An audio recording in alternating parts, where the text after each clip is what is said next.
Have you told your friends that you see ghosts? Oh, absolutely not. Gina Rodriguez returns in Not Dead Yet. I'm back, baby!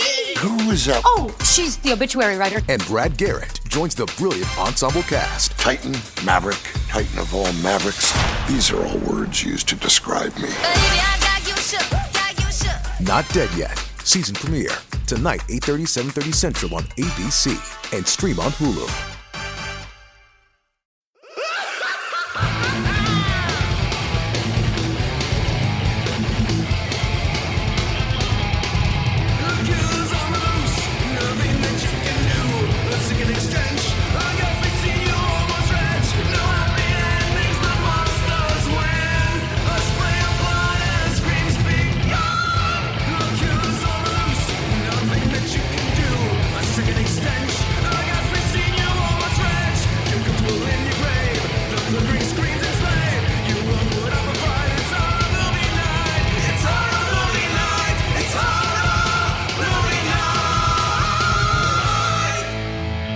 Everybody, and welcome to another episode of Horror Movie Night. It's Thanksgiving night when you're listening to this, or it's Black Friday morning, who knows. But there's only one reason we're talking about. Well, there's two reasons. 30-year anniversary of Addams Family Values.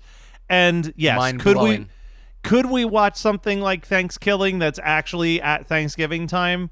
Sure, but why would we do that when there's nothing that is peaked higher in Thanksgiving than the weird musical number in the middle of this movie about Thanksgiving? Really incredible. I was singing the songs to Megan today, and she was like, "Yeah," but she was like, "Why did they have a musical at summer camp about Thanksgiving?" And I said, "It's Tim Burton, baby," you know. But it's not. Tim Burton has nothing to do with anything with this. Well, it looks like it feels Tim Burton. It feels Tim Burton. Actually, fun fact, I never knew this. The director has a cameo in this movie as the father of the dorky kid at summer camp. That's incredible. That's the director of the movie. Historically, critically, across the board, I think this is one of the few films where almost everyone thinks that the sequel is a step above the original movie. What? And I think that to a certain extent, but I realized watching this, like, the script is really tight. It's a really tight, funny script. The thing that doesn't sit well with me on this movie compared to the first movie is a lot of the visual gags involving the adults feels weirdly off to me. Like the first movie feels like an adult film that's got some cartoonish elements to it, but that it's playing for the adults. And then I think after this movie hit with kids and like became a cartoon series, like a lot of the specific scene that jumps to my mind is in the very beginning of the movie when Gomez like flips Fester over his back and he's just flying to the wall while he's like sped up Benny Hill style throwing all these knives. And I was like, there's a lot of weird shit in the first movie, and I buy into it, but that was like the first moment where I'm like, this is too much.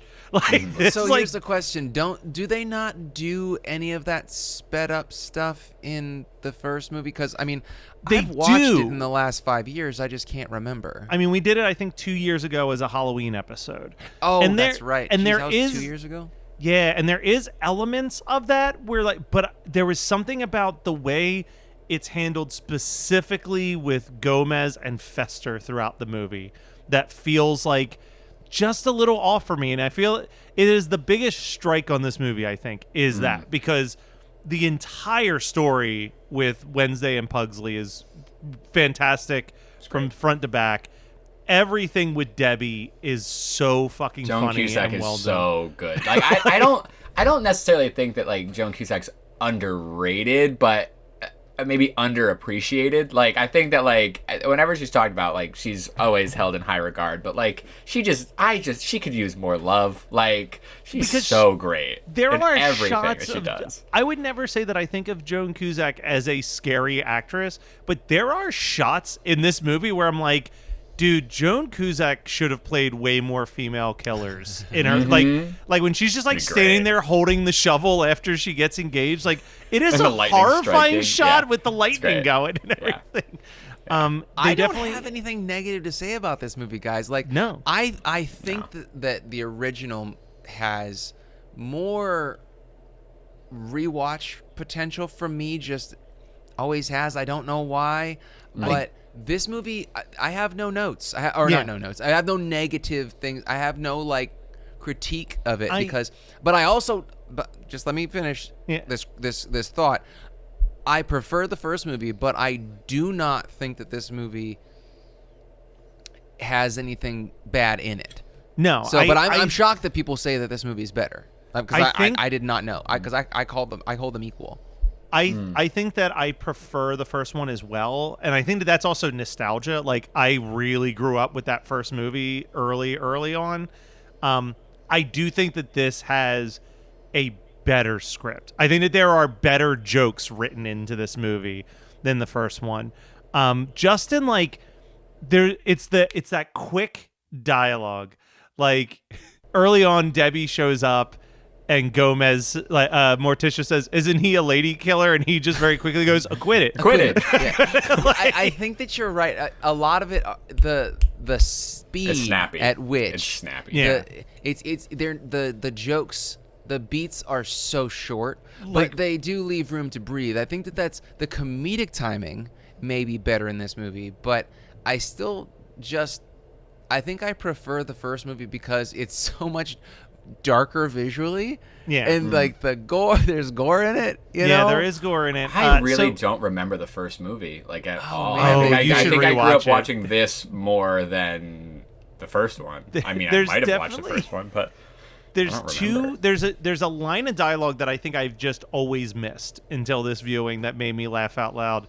And then there's a subtle joke that, if I'm understanding it correctly, is a really fucked up masturbation joke to a certain extent. But the first one is when Gomez is trying to comfort Fester, and he says, "I hope you enjoy the pleasures of having children and the joys of hiring someone else to take care of them." yes. I do love that line. Yeah. It's a So great good. line. But then when Fester's talking about being alone, and it's the scene where Gomez is playing darts with Lurch, and he's like, "Well, there's always Thing," and like it just cuts to Thing like trembling for a couple Yeah, that's seconds. a masturbation joke. Straight up, Sure, yeah. masturbation joke. Incredible. There was a Yeah. lot more sexual humor in this than I had realized. Or like, not even. Well, I mean, the through Debbie line. There's like a whole sucks plot point. Thing's finger. Yeah, I mean, I don't remember that. I don't know the But last it's time I also watched this. It feels like a summer very- camp movie for me. Like if we watched it actually at summer, like when it was a rainy day. Like I feel like Sure. they threw this on. You know, Which like, is fucked up in its own right, because you know, Yeah. like, Yeah. I mean, in a charmingly fucked Yes. up way. But Yeah. I think that this movie, like the sexual humor is great, right? But it also is so silly. so Like silly. when Debbie is like, "If we're going to have sex, you can never see your family again," and he goes, basically goes, "Okay," and then she basically like it's implied that she puts her hand on his dick, and he just goes, "Oh," and he like falls backwards. It's so cartoonish in Yeah. that way Yeah. that I mean I don't love that as that particular scene as an adult, but I do fucking love the point where the entire Addams family shows up at Debbie's mansion, Yes. and they go, "We want to see." Or I think that Gomez is like, "I want to see my brother," and she goes, "Fester, do you want to see your family?" And then she pushes her boobs up, and he goes, "Go away!" There's so much in I didn't this write down movie. anything. I was just like watching. I was You just like, there's vibing. so many lines Yeah. and so many like points, and I remember like all the memes that come out. The movie kicks off with such a great setup, right? Like it's just the Addams family hanging out, and all of a sudden Morticia's just like looking not pregnant whatsoever. Yeah. Just randomly says, "Gomez, I have wonderful news. We're gonna have a baby right now." Right now. Just jump cuts Man, to I think that I house wrote down room. more lines from that intro than any part of the movie beside, because like I just love that the well, so like I would say at least 80% of the times you see Morticia, they have that like rectangle of light on her eyes, and it's both more subtle but also more obvious in different ways in this movie than in the original, and it really just works. I just love it. And so she's in labor, and Wednesday and Pugsley are in the waiting room, and this perky little girl, I'm sorry, I shouldn't use that term already because that's a later joke, but this happy little girl is like, telling the story of how her parents had a baby. She's like, and that diamond turned into a baby. And then, Wednesday, of course, is like, she just deadpans, our parents had sex. But the thing about it is the immediate scene, well, I think it's the immediate scene right after that. The doctor is like got sweat all over his forehead, and Morticia's just sitting there serenely, and he goes, "Mrs. Addams, would you like anesthesia?" And she says, "No, thank you, but do ask the children." Which I don't think I've ever caught how funny that line is. I think that might be my new favorite line in the movie, aside from what isn't a line, but rather a prop that I never read until this viewing, which is Fester sitting in bed reading Strange Men and the Women Who Love Them, which I like. If I ever do if Megan and I ever do a Fester and Debbie costume for Halloween, which we've considered it before, I have to have that book. I have to make that book and have it as a prop. So man, it's so good. This movie has a lot going on. Well, every little frame is great. So here's what I'll say about this, because I'm thinking about it more and more. So I think what makes this movie stand so strong in comparison to the first movie, right? Like, there's a lot of ways where you can look at this movie and it's almost a carbon copy of the first movie. It's them trying to get Fester back from a controlling woman. Like, that is like the family plot in both of the movies.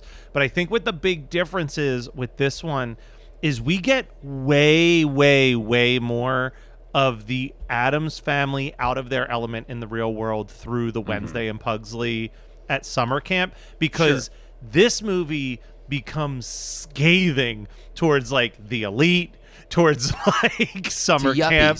Yeah, like yuppies, forced, like the way that the one girl just goes, "The help," when they're like, he's marrying our nanny. Like, the nanny, like there's that.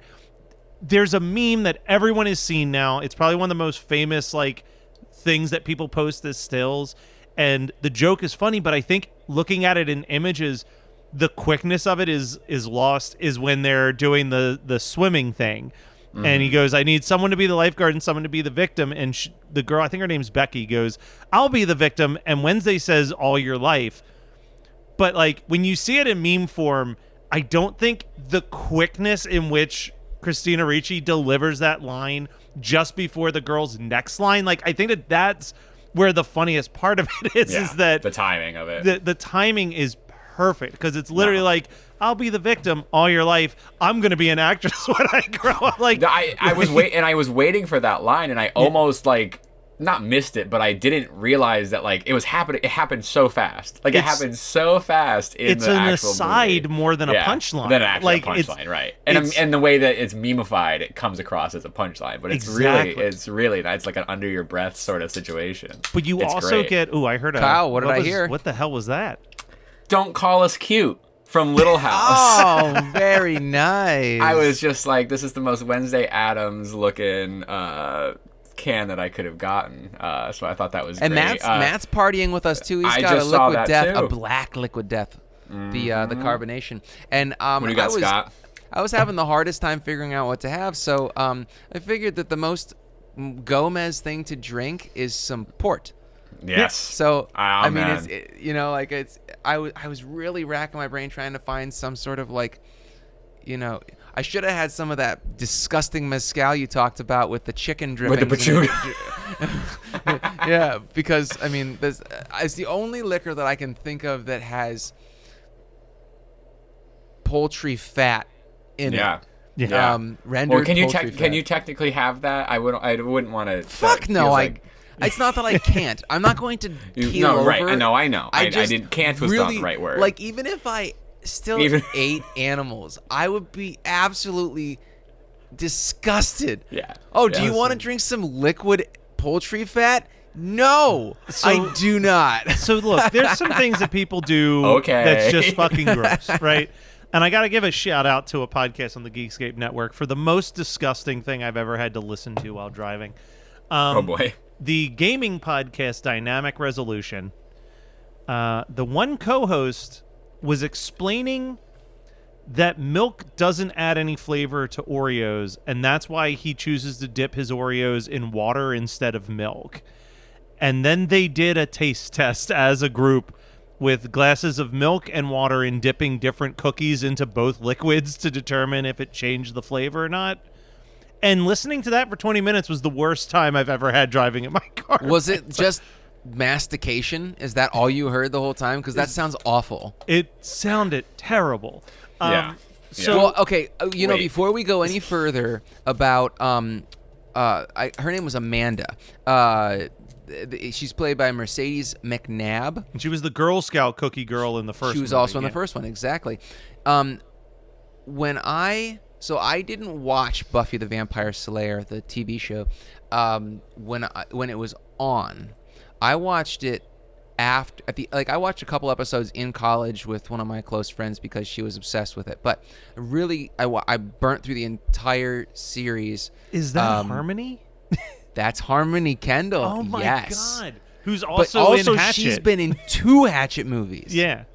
So I don't know how she got into Wow. Hatchet 2 after getting sliced in half in Hatchet 1, but she's somehow, maybe it's a I mean, it's like archival footage or yeah. something. She was Yeah. also apparently in Supernatural for just one episode, and then she was also in Psych. She's done a lot of TV, but the most recent thing she's done was over a decade ago. So I think she just got out. You Yeah. know? Yeah. Hey, And the you know funnier what? thing though is Make your that money and bounce. She probably still gets a ton of residual checks Residuals? anytime Buffy's on TV. So. Yeah. The thing that I think is hilarious though is when you go to the IMDb for Addams Family Values, the man that played Pugsley, his name is Jimmy Workman. Pugsley is his profile picture on IMDb. Now I know we've said this before. I don't think the actors have much say in this. I think it's crazy fans. But just craziness right there because also looking at his filmography, he's still working. Good for So him.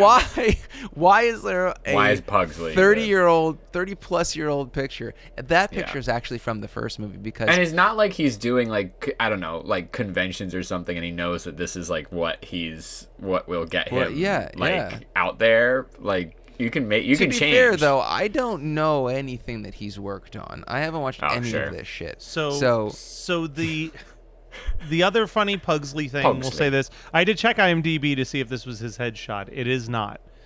So after this movie, Raul Julia dies shortly after, and they make But a he third did movie. Street Fighter before this, right? He did Street Fighter Or, I mean, right they after did. this. He did right after. He did Street Fighter Yeah. right after this, right before he passed. That was his Yeah. last movie, right?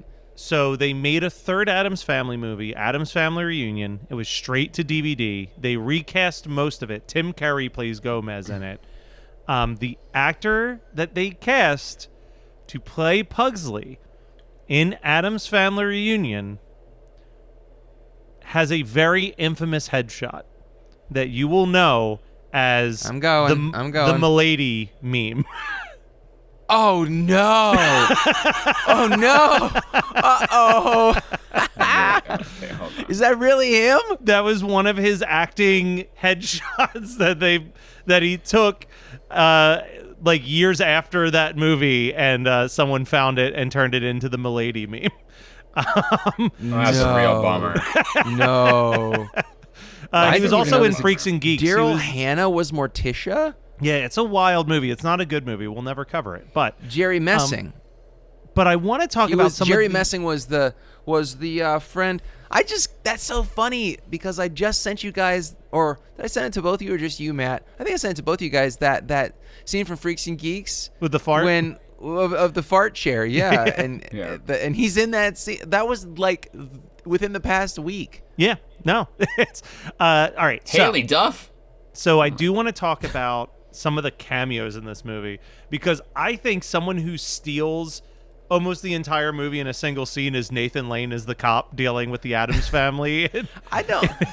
I'm amused that that's Nathan Lane, but I did not get any enjoyment out of that scene, honestly. I don't know. I think it's only because it's Nathan Lane. If any other actor was cast in that scene, it probably would have ended up on the chopping room floor. But the most confusing cameo is the blink and you'll miss it Tony Shalhoub as the sailor that Debbie's flirting with in the bar singing Macho Man. Yeah, I do love that. I did catch that. And that, again, first time I noticed that it's Tony Shalhoub, because within the time that since the last time I watched this movie, I want to say the last time I watched this movie would have been, 8 or 9 years ago. Definitely pre-Marvelous Mrs. Maisel. So, yeah. I wouldn't have thought anything about Tony It's Shalhoub. such a small role, and you're like, but he's listed in the credits, like on Wikipedia. It's like celebrity cameos, and I'm like, who cared about Tony Shalhoub in 1993? 93, yeah. That's so strange. I have one more question about this movie. Was I the only one who had to Google who Amy Fisher was? No, dude, I had no. I was like, so yes, Yeah, you were the only one. the only one, Matt. I was like, who is this? Like, it felt like it was He's like just a dated child. It's joke. okay. I was like, this joke didn't work out. This joke, It's a fantastic joke in theory. It's a great joke, but it feels so. It's one of the few jokes that feels dated in this movie. It does. Which is crazy, right? Because so there much should of it is be way more. vaudevillian, Yeah. but like the jokes still hit. Yeah. Except for that, because Except for it that seems one. like it was a part of. It was like a place in time. You know? Yeah. Nick Kroll kills it as that kid, of whose name I completely forget, but he kills it as that dorky kid. He's so good. Him when he first goes Nick into the Dave Harmony Crumbles. Hut, and they're like, "What are you in for?" And he's like, "I didn't want to ride the horses." And they're like, "What else?" He's like, "I also didn't want to swim. I just want to read." And then the counselor just pops in and goes, "Not on my time, for us," and just rips the book out of his hand. Like, Isn't he also holding A Brief History of Time? Brief by History of Stephen Time. Hawking? Stephen Hawking. I wish now- that I know that my copy is somewhere back there. I just wish I had Wish the you had force. it. I could go grab it. So- I could Kyle it and be like, this book. This you know? So, Scott, speaking of reaching over and kyling something into your hand, the actor who played that camp counselor was able to do that in another movie that we discussed on this podcast. And do you remember what it is? I mean, I know who he is. We're not talking about that movie today yet. Okay, fine. But yes, Don't I get what fuck you're up my- I get what you're saying. my All right, plan. so the last thing I want to bring up, well, actually, there is another great line when they're having Fester's bachelor party, and Gomez is very excited for the stripper to bust out the cake, and then he lifts up the top and goes, "Oh, poor girl. Let her, she'd make this before she was in there, right?" And then he just goes, "C'est la vie," and everybody goes, "C'est la vie," and they just like it. I just The really moment of love remorse how- is so funny, though, where he just goes, Yeah. "Oh God." but it's like not actual remorse for the loss of a life. It's just for the fact that it kind of ruined the plan for the surprise. That I think that's what makes these movies so good is that. So Megan and I love Chaz Addams' original stuff. The stuff that he was doing when it was just panels in the New Yorker. I feel like they expanded upon that dark but also very whimsical nature of what the original strip was like, and it's just amazing how well the writing teams for both movies did on it. I mean, I can't speak for the reunion, and I can't speak for literally anything after this. But Wednesday was good. I mean, I think no, Wednesday... no. yeah. We're not counting Wednesday. I feel like Wednesday is kind of like a spiritual successor to Addams Family. Yeah. Whereas it's not, like the animated movie. There are 2 animated movies now. I know you've watched everything, Matt. Yeah. No, those are fucking rough.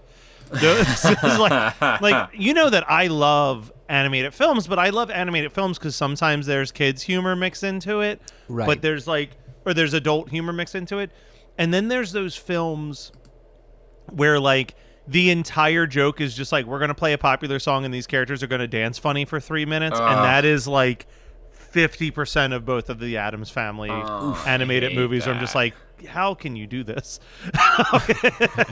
That's a Very bummer. easily because the paycheck happens regardless. Yeah, that's true. The check cashed, and, and that's how they did it. No, yeah, I agree with you. I think, honestly, the animated movies and the 60s TV show are probably the two biggest missteps in the Addams Family, because the movies and Wednesday feel way more connected to the original Chaz Addams stuff. I think that there is definitely something to be said for the TV show, the original TV show, because it was as gothy as it could be at that time. as it could be at the time. You know, I feel like there's still enjoyment to be had. Yeah. I actually think that Wednesday and this might be a bit of a hot take, but I think that Wednesday in the original TV show might be a closer presentation of Chaz Addams' character. That doesn't mean that that's the correct way to present the character, because I think that Christina Ricci's Wednesday is Everyone else is doing that from the I second think Christina Jenna Ricci Ortega's played her. fantastic, but Yeah. Jenna Ortega is doing a modern interpretation. No, what I mean is, I agree with you. Wednesday Addams in the Chaz animated books is actually a more happy-go-lucky child, Right. Yes. in the drawings.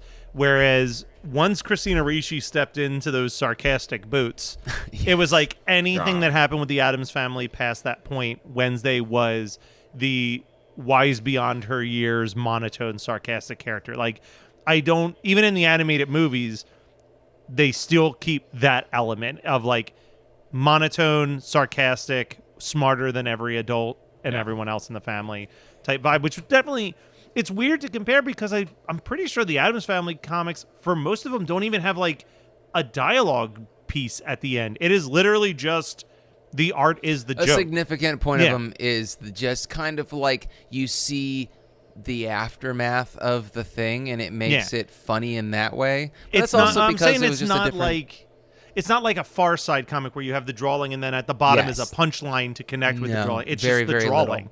Yeah. Yeah, like- I think that the most famous ones, the ones that get reprinted a lot and get put in calendars and such type media in modern day, I think that those probably have more exposition, like in that way, because I think that a lot of this might sound gatekeeping, I really don't mean it that way, but I think that a lot of the audience of people that love the Addams Family now aren't familiar with the kind of like source material. the zeitgeist of the original material. Yeah, like I think that the weirdness of it was so strongly tied to the straight-lacedness of the 60s, specifically, like the 50s, like through the 50s and then into the early 60s, when I think that was truly the heyday, and then it was popular enough to get a syndicated television show out of it. But I think that you could sit me down with almost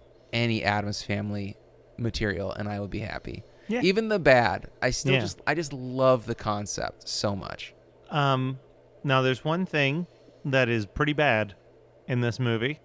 And if you want more detail about it, check out One Hit Thunder's episode on Tag Team, which is, of course, that Whoomp Addams Family, there it is no Addams Groove. Okay, I was going to say, like, I watched about 10 seconds of the credits, and I was like, oh, yeah, we're going to talk about this, aren't we?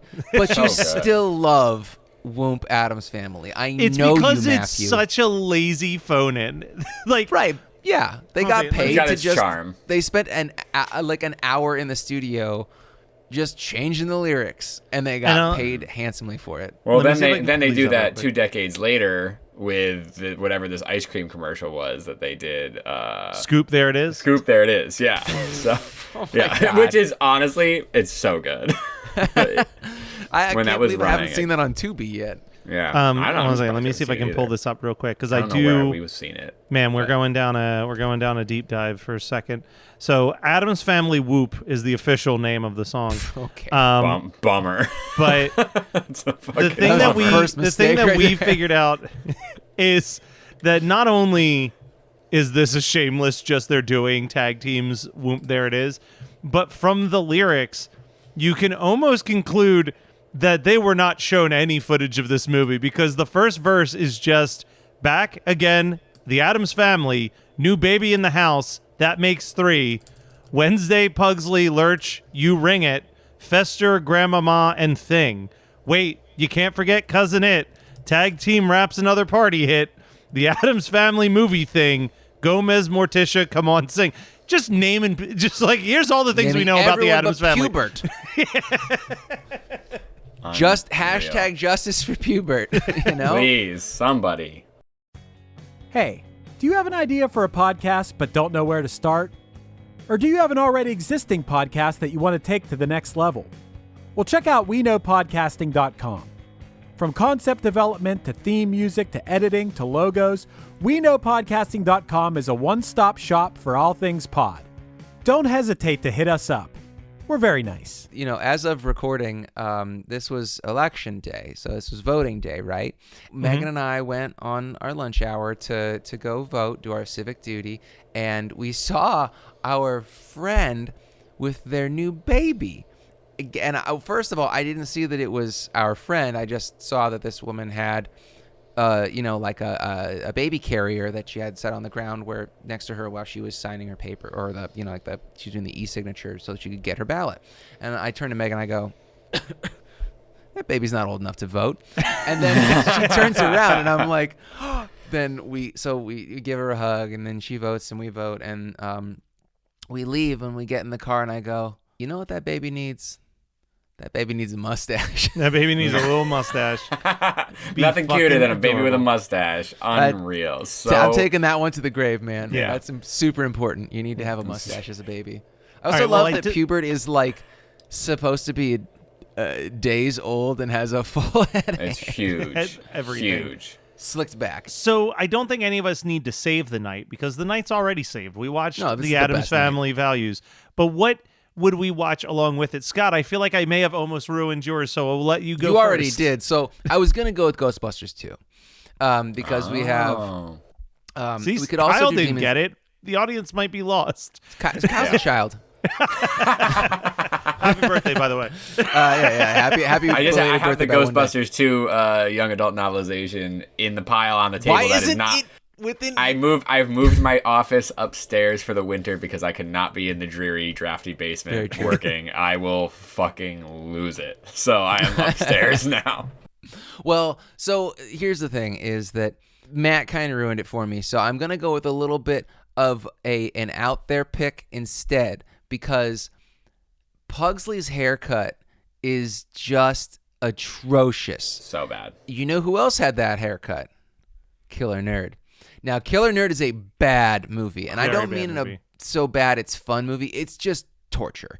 And so I would start the movie with Killer Nerd, and then I would watch the prequel, which is Addams Family Values. Bride of Killer Nerd is a much more enjoyable movie. But see, the thing- Kyle, I agree. I've actually never seen Killer Nerd. I've watched Bride of Killer Nerd. yeah, Kyle, it's not worse than anything else you've made us watch. You this guys year. aren't. If you're gonna pick one, pick Bride, please. Yeah. Right. They're 60 Noted. minutes, so I'll take those. All right, Kyle, what would you watch as your double feature?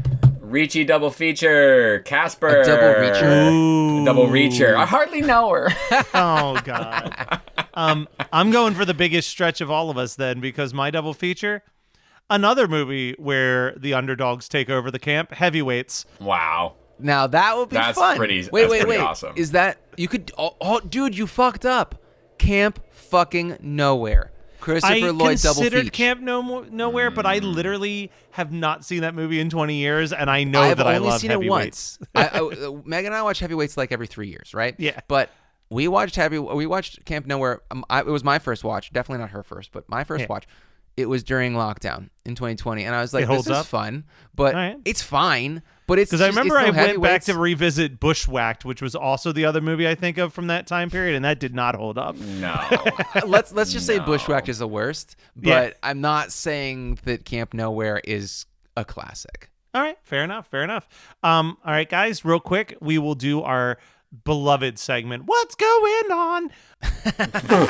new Ichabod Crane song coming out, and it's an original. We did 2 songs. So we did that AFI cover for Halloween, and we did a new original that's coming out. If it hasn't come out by the time this drops, it'll be out literally today. It should be on streaming platforms and everywhere. It's called To That Which We Are Bound.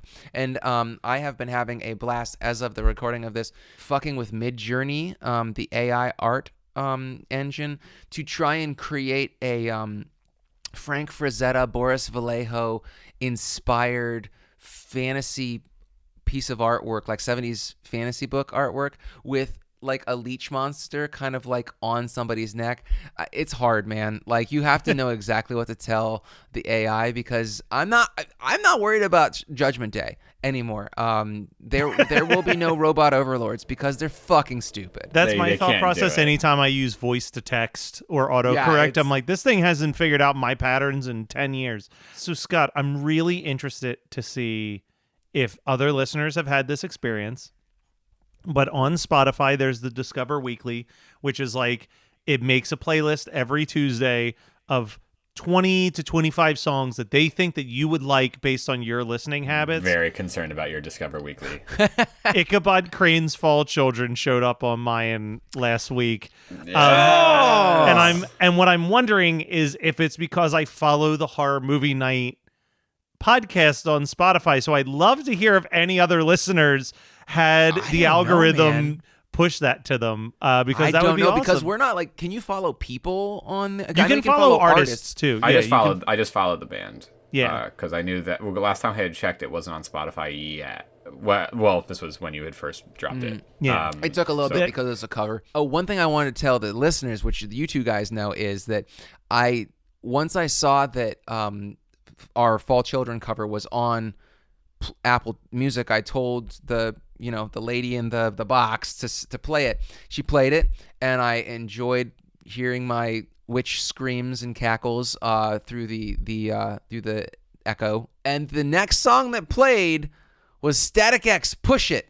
Nice. And I don't appreciate that at all. I love that because for you. I don't think I hate that for me. I don't think we sound anything like that. I told the guys in the band, and they thought it was hilarious. I was like, I think I need new bandmates. Yeah. The other thing that I have to promote is, if you're listening to this on Friday morning, tonight at 6 p.m. On all of the Geekscape socials, as well as the One Hit Thunder Facebook group, we'll be doing a 4 years of One Hit Thunder celebration. And then just a couple weeks later, on December 8th, we will be doing the Geekscape Holiday Live Stream Extravaganza. 4th year, Horror Movie Night will be in attendance in a slightly pre-recorded kind of way, but that doesn't matter. We'll be there. And We're that's, live. And that's all Talk that to matters. So, We'll answer. check out all of that. And now, hey guys, what did you all watch this week? Scott, you started with the double feature. Let's go from there. Well, I want to talk about a book I read, because I am actually literate. I finally cracked open and smashed the 4th entry in the John Dies at the End series by Jason Pargin, also known as David Wong.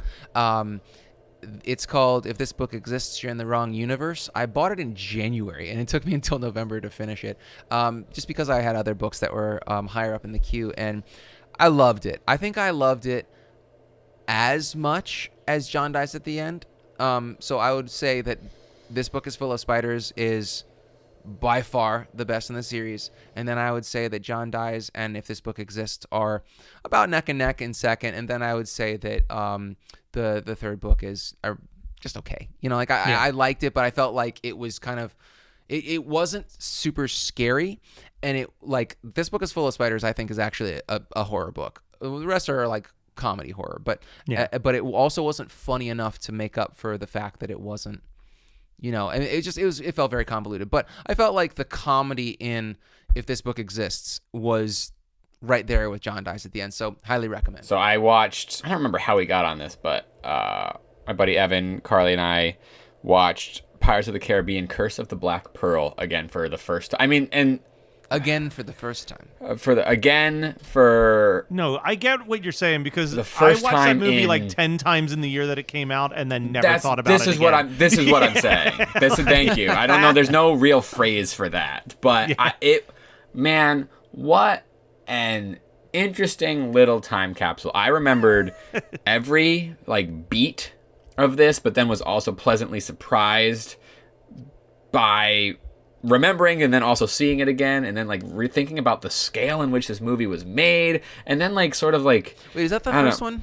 The first one, yeah, the It's first that, one. No, like that movie should not have worked. Like I think No. that it's like it's nothing that's like groundbreaking in any stretch of the imagination beyond the fact that like the two previous attempts at Disney ride movies was Eddie Murphy's Haunted Mansion and The Country Bears. And then all of a yes. sudden you have this like incredibly well-crafted action movie You know, I think inspired that, by like- the least popular ride of the three. Like it's just insane that it worked. And the movies like that weren't. There was no swashbuckling movie. There was like those type of adventure movies like had a little bit of a place, but not really. And like Johnny Depp's portrayal of Captain Jack Sparrow is not a caricature yet. It is. Do you know what I mean? Like that is a I think choice the that first somebody. two movies like, are solid, and then it there. kind of just It just becomes like It's a like it just character becomes, creep. Yeah, Is that a right. thing? Yeah. Well, I think it is. I fucking hate Orlando Bloom. He's horrible, horrible in this movie. He's not a good actor. Sorry. you're just mad because he's not as good as he was as Legolas. Legolas and like. Wait, is that Orlando Bloom? Yeah. Yeah. But, But I think- also fuck Lord of the Rings. I don't know. How dare you in this? That's a hot take. I don't have a stake There's in just that a game. whole hell of a lot of walking, y'all. We just walk and walk and walk. See, you're a Kevin and Smith fan. walk. Yeah, I was about to say. Quoting Kevin Smith movies for us now. Wow. Yeah, we all saw Clerks too, Kyle. That's- We get Calm it. down, That is GoBot. honestly fucking fair. There's a lot more standing around in the Kevin Smith universe. That's true. At least people move their legs in the Lord of the Yeah. Rings movies, Kevin. It's a Curse of the Black. Tripod. Nobody moves. Come on, perfect movie. The Curse of the Black Pearl is just so fun, and like the set pieces are so fun, and the character. It was like a really nice thing to go revisit and then realize like I watched this movie a million times. Like so much. I didn't know I watched it that much, but I did. I don't know. It's just it's interesting. So yeah, we enjoyed rewatching that. I'll wrap this up with a praise for a thing that everybody has already praised for about a month now. For whatever reason, didn't watch this until the end of October. I did sit down and watch Mike Flanagan's The Fall of the House of the Usher. It's hard for me to like rank Flanagan work because I think that he's really good at a very specific thing that he does, and you're either on board for it or you're not. Flanaganian films. But I think that of his 5 Netflix shows, I still think that like Bly Manor and Hill House are like these masterpiece shows. I think that this is the most impressive thing he's done as a TV show, in the same way that I think Dr. Sleep is the most impressive thing that he's done as a movie, for the same reasons, which is like he managed to somehow do an anthology show that's not an anthology show, but is a serialized show that adapts like something like 12 to 15 different Edgar Allan Poe short stories simultaneously in a consistent plot line, while also being modernized to like 2020. Like the levels of like how he made this work is really interesting. And just to kind of, in case you like me haven't watched it and didn't know what this is, the concept is that there is a family called the Ushers who have run a drug empire, and now everything is falling down around them. And I won't get into the reasons why, but every episode is a different member of the family dying over a 2-week period, and every one of their deaths is inspired by a different Edgar Allan Poe short story. That's so, a like, great way to go about it. That's a really Very great. clever. That's- I can't wait to watch it. I haven't had time yet. It 'cause, is, Scott. I know Flanagan you're shows, like they take time. 50-50 on Flanagan. Get through the first episode that kind of just lays out the characters and the storyline. It is some of the most gooey, gross, gory I've shit heard. he's ever Yeah. done. Like, Yeah, there's at least 3 trust me, I deaths know. where I had to look away because I was just like, this is too Whoa. much for even me. Okay, that's like, this is impressive. like really gnarly. Highly recommend it. But you know what I liked even more about a family? The Addams Family Values, which we watched this week on our movie night. So stay tuned. There it is, Matt. Whoop, there it is. And guess what? Talking about family continues next week with the monstrosity that Kyle picked for us. So stay tuned.